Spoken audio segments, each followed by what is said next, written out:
한 주간도 평안하셨습니까? 오늘 제 목소리가 조금 별로 좋지 않네요. 피곤해서 그런지 목도 좀 많이 붓고 좀 잠겼습니다. 여러분들 양해해 주시기 바랍니다. 지난주에 포도원 품꾼의 비유를 이야기하면서 마지막 부분에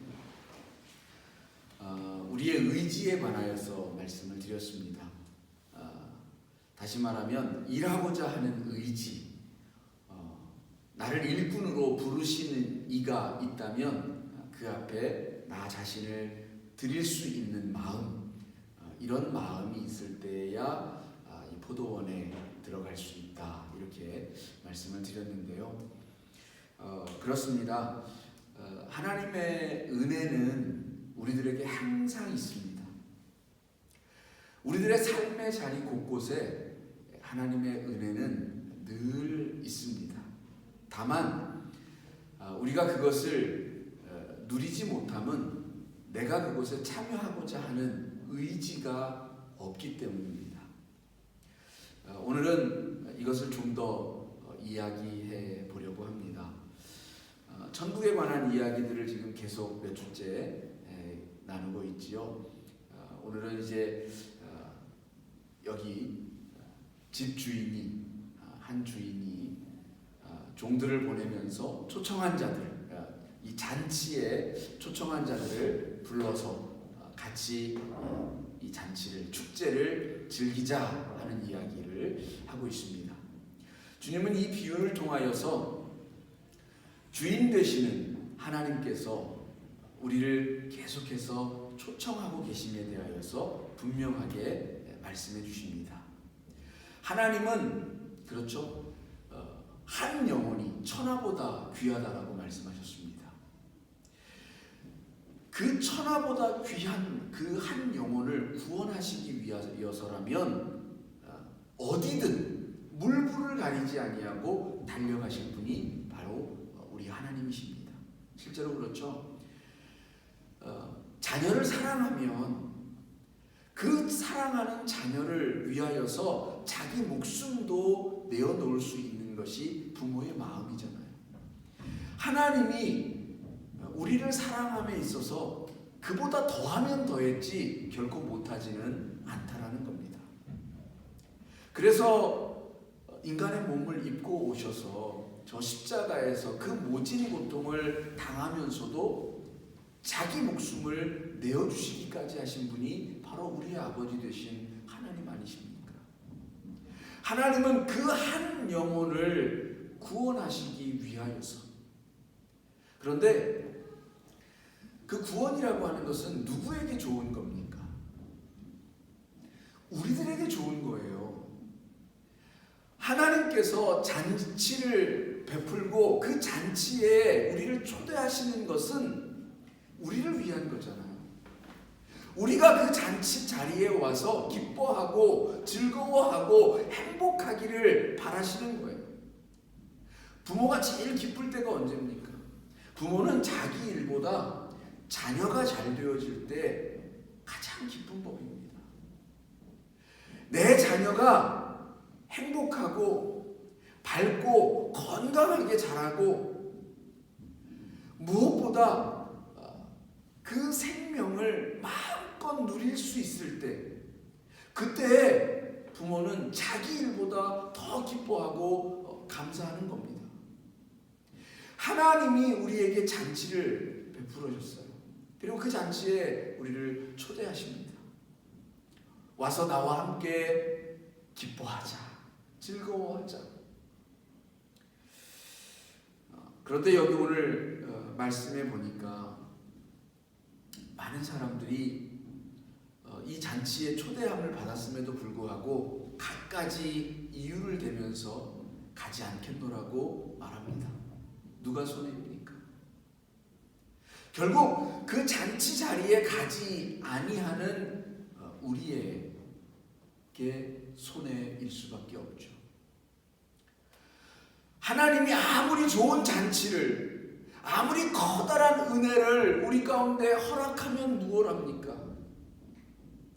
내가 그것을 누리고 누리고자 하고 내가 거기에 참여하고자 하고 내가 그 삶의 현장 속에 들어가기를 원하지 않으면 누릴 수가 없는 거예요. 우리 옛말에 평양감사도 저 하기 싫으면 할 수 없다라고 하죠.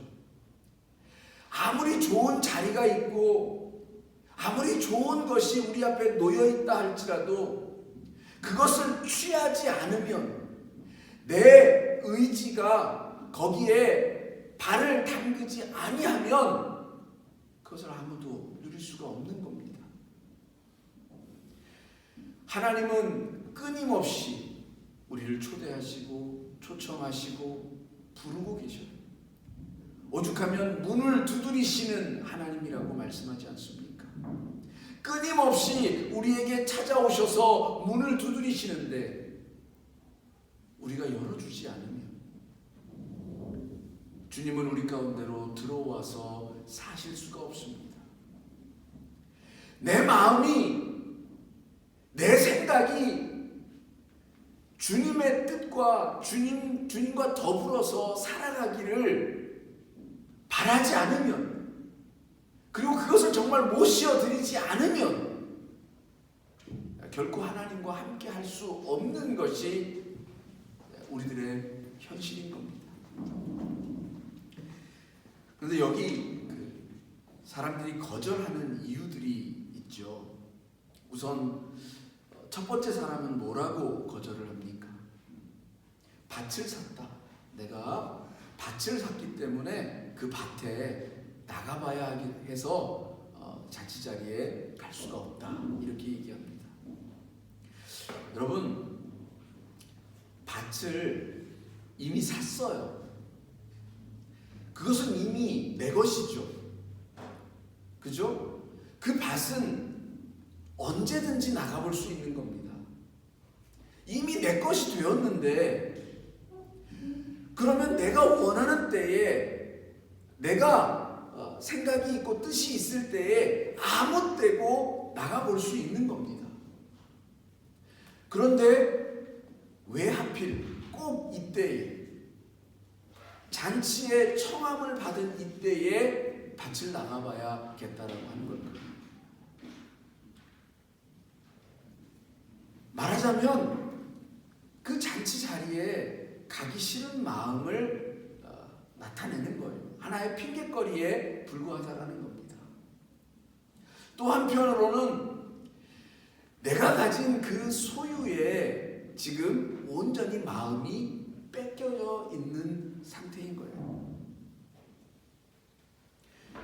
내가 산 그 밭, 내가 가진 그 재물, 내가 가진 그 물질, 그 소유욕, 거기에 내 온 마음과 정신이 빼앗겨져 있다는 겁니다. 그러다 보니까 더 나은 자리, 보다 더 우리가 나아가야 할 그 자리를 보지 못하는 거예요.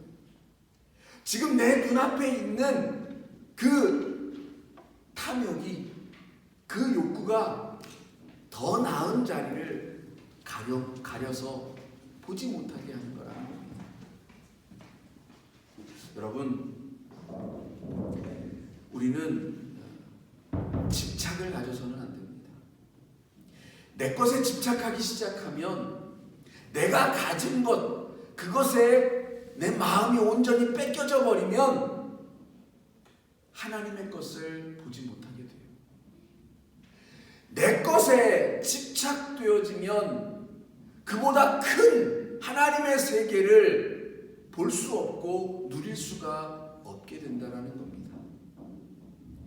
그 집착을 내려놓을 수 있어야 합니다. 자기를 비울 수 있어야 한다는 얘기입니다. 내 속에 있는 것들을 내려놓고 내 손에 움켜쥐고 있는 그것들을 내려놓을 때야 비로소 더 큰 세계가 열린다는 겁니다. 하나님의 세계는 내 것들을 꽉 움켜쥔 채로 볼 수가 있는 그런 세계가 아니라는 거예요.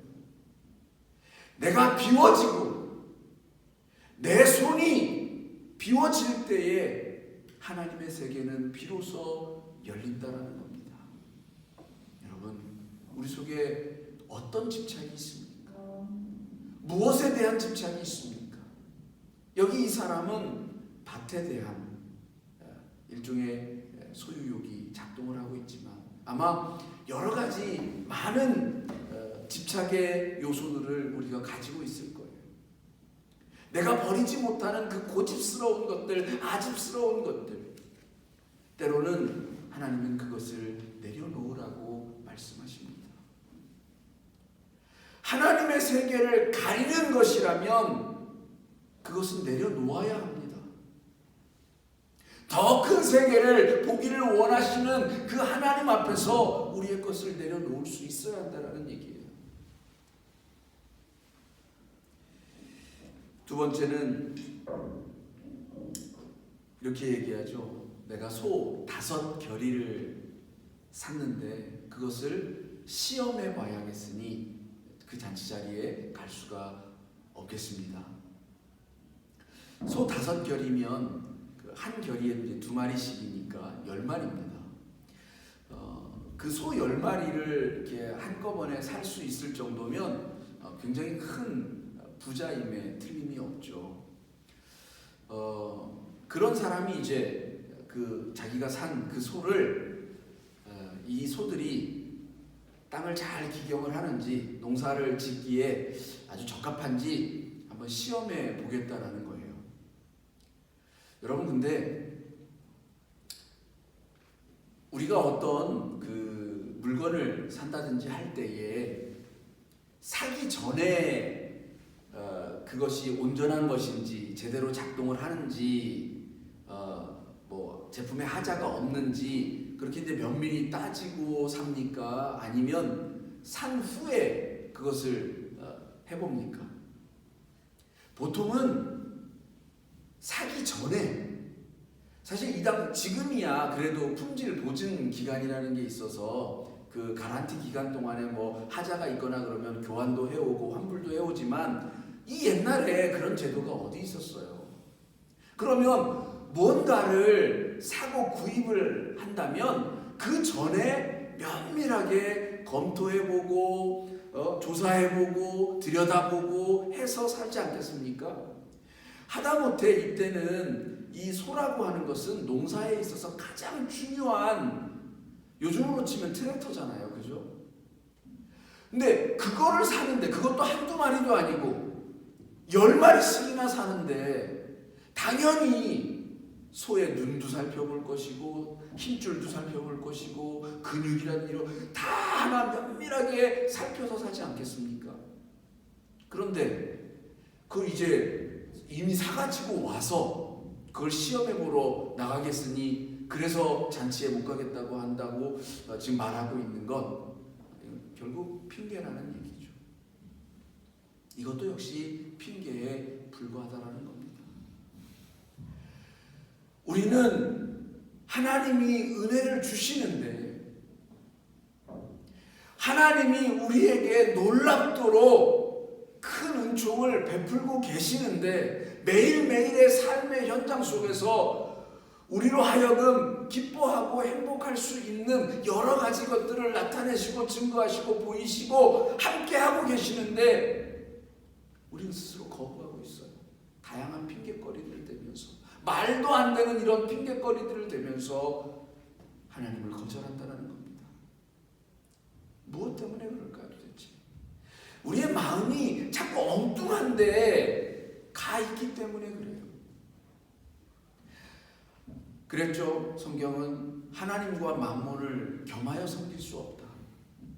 내 마음이 물질에 가서 빼앗겨져 있으면 하나님을 볼 수 없다라는 거예요. 여기 자기가 산 이 소 5겨리에 마음이 가 있어요. 그걸 빨리 어떻게든 좀 해보고 싶어요. 그래요. 우리 요즘에 언박싱이라고 하죠. 많이들 물건을 사면 그 포장을 빨리 풀어서 보고 싶은 게 사람 마음이에요. 새 것이 가져다주는 그 기쁨이 있잖아요. 우리 애들도 그 뭐 이렇게 새 것 뭐 이런 걸 주면 그걸 껴안고 너무 좋아라 하면서 거기에 온통 마음이 가 있잖아요. 그런데요, 저희 요번에 그 한국에 있는 조카들한테 그 아드벤트 칼렌더를 이렇게 보냈어요. 근데 이제 그걸 보면 이제 해당하는 그 날짜마다 하나씩 뜯어서 이렇게 거기에서 이제 초콜릿도 먹고 이렇게 하잖아요. 그런데 아이들이 이걸 정말 잘 기다릴 수 있을까? 그 전부를 다 한꺼번에 뜯어보고 싶은 마음이 굉장히 클 텐데 그걸 참고 견디면서 매일매일 그걸 하나씩 뜯을 수 있을까? 그런데요, 연락 와서 이제 보니까 아이들이 엄마 아빠가 이거는 하루에 하나씩만 뜯어서 보는 거야. 우리 예수님이 올 때까지 기다리는 마음으로 예수님을 생각하면서, 근데 그 예수님이 우리에게 주시는 큰 선물이니까 그런 마음으로 기대하고 소망하면서 하나씩 여러분과 한꺼번에 다 하는 거 아니야 얘기를 해줬더니 아이가 듣더래요. 하나씩, 그 날짜에 하나씩, 아침에 제일 먼저 눈 뜨면 그거부터 듣긴 하는데 마음이 아무래도 그쪽에 가 있으니까 그래도 듣더라는 거죠. 우리들에게 있어서도 어쩌면 무엇이 더 중요할까? 어떤 것이 더 우리들에게 있어야 할까라는 것을 생각해 볼 때 그것이 정말 하나님이기를, 하나님이 주시는 그 은혜를 먼저 볼 수 있기를 원합니다. 그래서 우리 마음이 거기에 먼저 가 있기를, 하나님이 나에게 무엇을 주시고자 하고 하나님이 나를 어디로 이끌어 가시고자 하는지 거기에 내 마음이 먼저 가 있기를. 눈을 뜨면 제일 먼저 여러분은 무엇을 하십니까? 침대에서 일어나면서 마음이 먼저 하나님을 향해 있으십니까?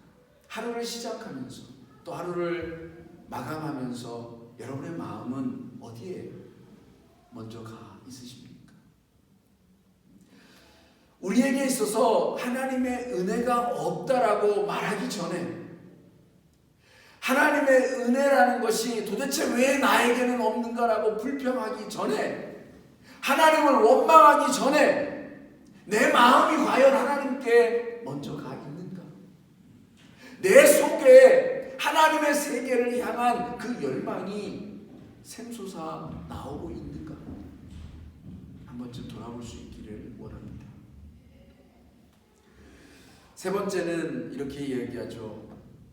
내가 장가를 들어서 그 잔치 자리에 못 가겠노라고 말합니다. 요 시대에는 그 아람 문화권이죠. 요 아람 문화권에서는 장가를 들면 그 해, 그러니까 1년 동안은 군역이 면제가 됐어요. 그러니까 군에 징집되는 것이 면제가 되었습니다.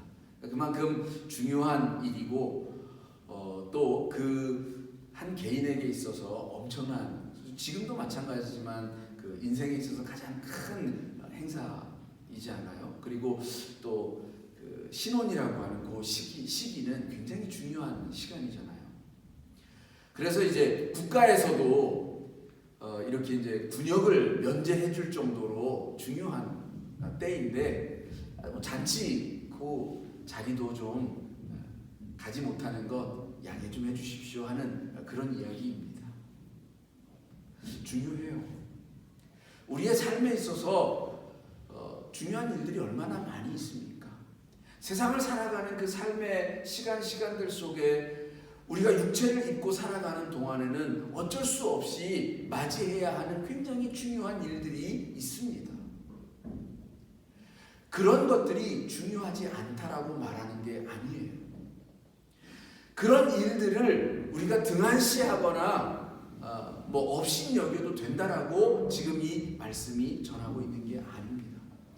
여기서 중요하게 이야기하고 있는 것은, 그러나 그와 같은 세상사에서 중요한 일이 있다 할지라도 그것이 하나님이 베푸시는 잔치, 천국 잔치, 하나님의 은혜, 그러니까 그보다 더 중요한 무언가가 주어졌을 때에 그것을 내려놓을 수 있는, 잠시 뒤로 미루어 둘 수 있는 그런 의지와 또 우리들의 실천을 지금 이야기하고 있는 겁니다. 우리의 한 개인의 중요한 문제를 넘어서서, 사실 결혼이라고 하는 것은 어떤 그 한 개인의 매우 중요한 일이죠. 그러나 하나님의 잔치라고 하는 것은 전체 공동체에 있어서 매우 큰 개인을 뛰어넘는 어떤 놀라운 일임에 틀림이 없습니다. 그럼 구원의 역사요, 전체 우리 인류를 향한 하나님의 섭리입니다. 그러니까 어떤 더 훨씬 크고 중대한 일이 있을 때에 그것을 위하여서 자신의 개인적인 것을 내려놓고 미룰 수 있는 그 의지가 있는가라고 하는 것을 묻고 있다라고도 볼 수 있는 겁니다. 때때로 그래요. 개인의 자유와 또 이 전체 공동체의 어떤 일들 속에 충돌이 발생하고 갈등이 생길 때가 있죠. 그럴 때에 어떤 때는 우리의 자유를 더 앞세우기도 하고, 또 어떤 때는 공동체의 그 일들을 위하여서 개인의 희생을 감수해야 할 때도 있는 겁니다. 그럴 때 과연 우리는 그러면 뭐가 여기서 더 중요하겠습니까? 우리의 이 시각이, 우리의 관점이 어떤 것이 더 중요한지를 볼 수 있어야 한다는 거예요. 과연 무엇이 더 중요하고 지금 이 순간 나에게 더 필요하고 더 중대한 일이 무엇인가를 분별하여 알 수 있는 우리의 영적 눈이 열려져야 한다는 겁니다. 하나님이 베푸신 것이 지금 나에게 훨씬 더 중대하다라는 것을 볼 수 있는 눈을 가지고 있고, 그래서 설사 지금 나의 이 결혼과 또 이 혼인잔치, 이것이 중요하지만 더 중요한 것을 향하여서 잠시 미뤄놓을 수 있는 결단도 내릴 수 있는 그런 삶의 자세들이 우리들에게 요구되어진다는 겁니다. 우리의 눈이 그런 것을 분별하여 볼 수 있고 판단할 수 있는 모습이기를 또한 바라봅니다. 이렇게 하나님의 은혜가 주어졌지만 그것을 제대로 누리지 못하는 사람들은 단 한 사람도 이 잔치에 들지 못했다라고 했습니다. 그러니까 초청받은 사람들은 오히려 잔치 자리에 단 한 사람도 오지 아니하였고, 누가 그 자리를 다 차지했습니까? 거리에서 배회하는 사람들,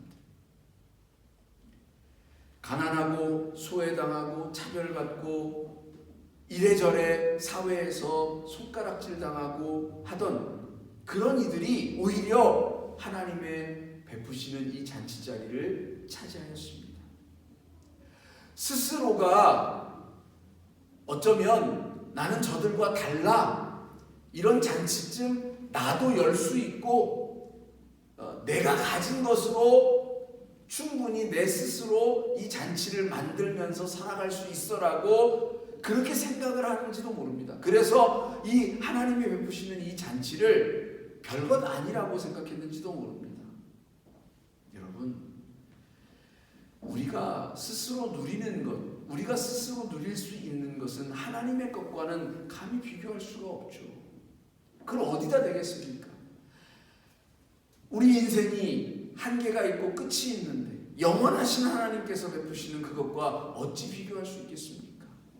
우리의 어리석음 때문에 하나님의 잔치를 흘려보내고 마는 그런 정말 안타까운 우리가 되어서는 안 될 줄로 믿습니다.